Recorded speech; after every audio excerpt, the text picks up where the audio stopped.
자, 앞에서 우리가 이제 픽스드 스레드 풀을 이용을 해서 실습을 한번 해봤습니다. 그죠? 예, 맞나요? 예, 그런데 이제 우리가 작업 객체가 어떻게 들어오느냐에 따라서, 작업 객체를 어떻게 정의하느냐에 따라서 이 내용이 어떻게 바뀌는지 한번 살펴보도록 하는데요.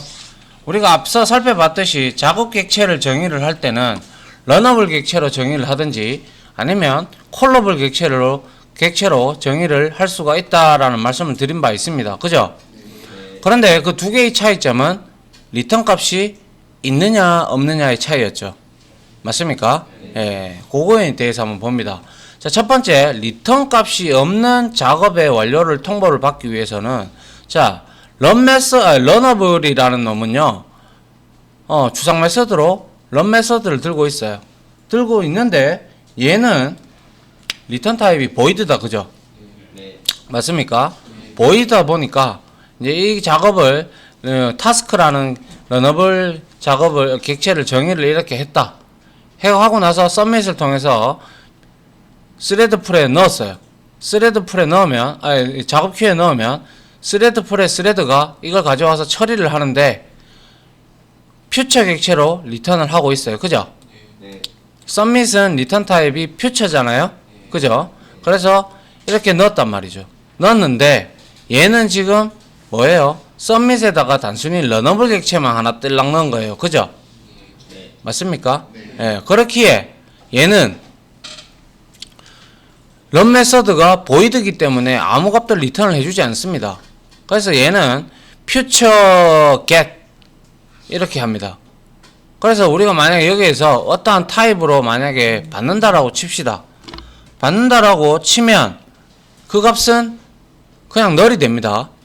맞겠죠? 예, 아무것도 뭐 리턴을 해주는 게 아니니까. 그래서 이러한 형태로 우리가 정의를 해두고, 자, 여기에서 퓨처 객체에서 이렇게 받아서 이 퓨처 객체 여기에서 제가 분명히 블로킹이 일어나는 게 아니라고 했습니다. 그죠? 예, 여기에서 서밋 하자마자 바로 리턴이 돼요. 여기는 리턴이 되고 결과론적으로 여기에서 블로킹이 발생이 되는 겁니다. 특히 요놈 때문에요. execution, exception. 작업 객체가 이게 답이 안 넘어오면 execution, exception이 이제 실행 예외가 터지겠죠. 그죠? 맞습니까?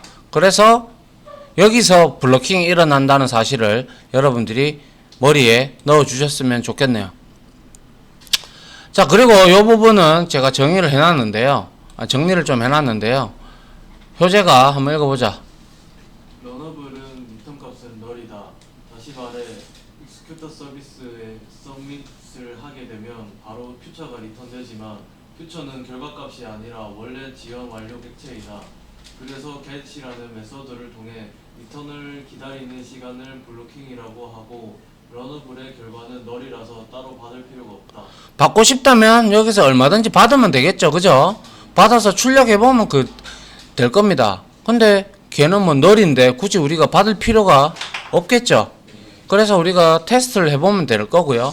이게 바로 리턴 값이 없는 작업 완료 통보에 대한 내용이 코드를 짤 때 작업 객체를 만들고 처리를 할 때 이렇게 우리가 할 수가 있고요. 자, 그 다음에 이번에는 리턴 값이 존재하는 애를 한번 살펴볼 건데요. 그게 바로 콜러블이었다. 그죠?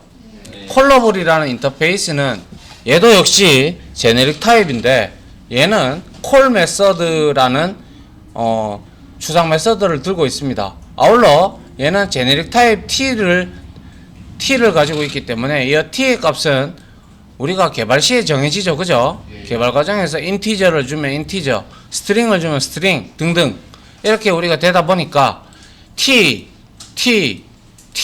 동일해야 된다. 그죠? 리턴 타입 t까지. 그래서 퓨처 객체로 바로 t로 받아주고요.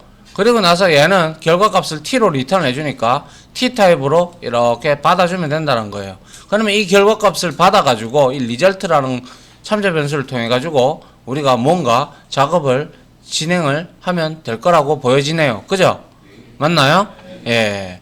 요거는 우리 반장이 한번 읽어보자. 콜러블은 리턴 값이 존재한다. 다시 말해 t라는 제네릭 타입이기 때문에 어떠한 타입이 와도 상관없다. 하지만 t는 리턴 값으로도 설정해야 하며 퓨처 역시 t로 설정해줘야 한다. 겟을 통해서 얻을 때도 t로 받아야 한다. 니 와 똑바로 안 읽어 임마. 와이 뭐 잠깐 정신이 없었어. 어이 술 먹나? 그건 아니에요. 네가 말하는데 도대체 무슨 말하는지 못 알아듣겠잖아 내가. 한국말 하나. 잠깐 잠결에 갑자기 시켜가지고. 그래 잠 깨라고 한 거야. 자 그래서 익스큐터 서비스의 썸밋을 이용을 해서 하게 되면 다시 한 번 더 강조드리지만 퓨처 객체로 바로 리턴이 되지만 여기서 블로킹은 안 일어나고 get에서 여기서 블로킹 상태가 일어난다는 사실. 다만 콜은 런과 다르게 리턴 타입이 존재하기 때문에 반드시 리턴 타입을 우리가 받을 수가 있다라는 겁니다. 알겠습니까? 예. 자, 그 다음 한번 볼까요? 이렇게 있으면, 자, 보죠. 아까 우리가 요거에 대해서 지금 살펴보는 겁니다. 어디 있나요? 요거에 대해서 지금 우리가 요거 살펴봤죠? 그리고 요거 살펴봤죠? 맞나요? 그 다음에 요거 살펴보는 겁니다. 외부 객체에 담아서 오는 거. 자, 그래서 봅니다. 자, 작업 처리 결과를 외부 객체에 저장을 해서 우리가 받을 텐데요. 자, 보죠. 보통은 2개 이상의 스레드 작업을 취합할 목적으로 사용이 된다라고 되어 있어요. 그래서 만약에 이런 경우죠. 이것도 스레드 1이 1반에서 5번까지 성적 총합, 2번이 6반에서 10반까지 총합 구해가지고 이거 결과값을 토대로 해서 어떠한 또 스레드 하나가 결과를 취합을 해가지고 리턴을 해주는 그러한 경우가 있을 수 있잖아요. 그죠? 그러한 경우를 우리가 사용을 할 때 이렇게 할 수가 있다라는 거죠. 이렇게 어떻게 하냐. 공유객체를 이렇게 하나 만들어 놓고요. 뭐 예를 들어서 그 공유객체가 어떤 건지는 모르겠으나 자 우리가 여기에다가 한번 보죠. 자 타스크에서 임플리먼트에서 런어블을 했어요. 그리고 나서 이렇게 공유객체를 필드로 선을 해놓고 타스크라는 생성자에다가 공유객체를 때려 넣고 그리고 여기에다가 작업 코드가 얘는 이제 여기에서 왜 여기에다가 저장을 하는 거니까 여기에서 뭐 리절트에다가 그 결과를 담으면 되잖아요. 그죠? 담아가지고 리턴을 해주면 된다라는 거죠. 그래서 여기에서 이제 작업 객체를 만들었던 여기에다가 공유 객체를 이렇게 넣어줘요. 넣어주면 이거 얘가 여기에 담겨서 이 결과값이 여기에 담겨서 만들어진다는 거예요. 넘어온다는 거예요. 넘어오면 우리는 여기서 submit해서 이제 보낼 때 이 타스크로 정의된 이 값과 그리고 공유 객체를 만든 이 값을 동시에 이렇게 넣으면 얘가 스레드 풀에 스레드에 의해서 잡혀가서 처리가 되고 그에 대한 결과값이 1로 다시 들어와서 저장이 됩니다. 그러면 동일한 타입으로 리턴을 get을 통해서 우리가 여기서 동일한 타입으로 이렇게 받을 수가 있다라는 거죠. 그렇게 어려운 내용은 아니죠. 그죠? 근데 중요한 것은 이게 지금 공유객체를 쓰고 있다. 그죠? 공유객체. 그런데 공유객체를 쓴다라는 것은 우리가 동시에 접근하는 스레드가 많을 수 있겠다. 그죠? 그러면 반드시 뭘 해야 되겠다? 자, 이거 민석이가 한번 읽어본다. 스레드 위에 스레드 1, 2의 총합을 누적을 하고자 할 때 외부 객체를 이용하면 편리하다. 하지만 주의사항은 외부 객체가 공유 객체로 사용되기 때문에 싱크로나이즈드를 꼭 잊지 않도록 해야 올바른 결과값이 얻어진다. 했잖아요. 그죠? 예, 반드시 외부 객체, 공유 객체를 쓸 때는 어디서 같이 접근을 해야 되는지 그러한 내용들을 여러분들이 머릿속으로 판단을 하시고 반드시 싱크를 걸으셔야 돼요. 안 그러면 엉뚱한 결과값이 초래가 될 겁니다. 맞나요?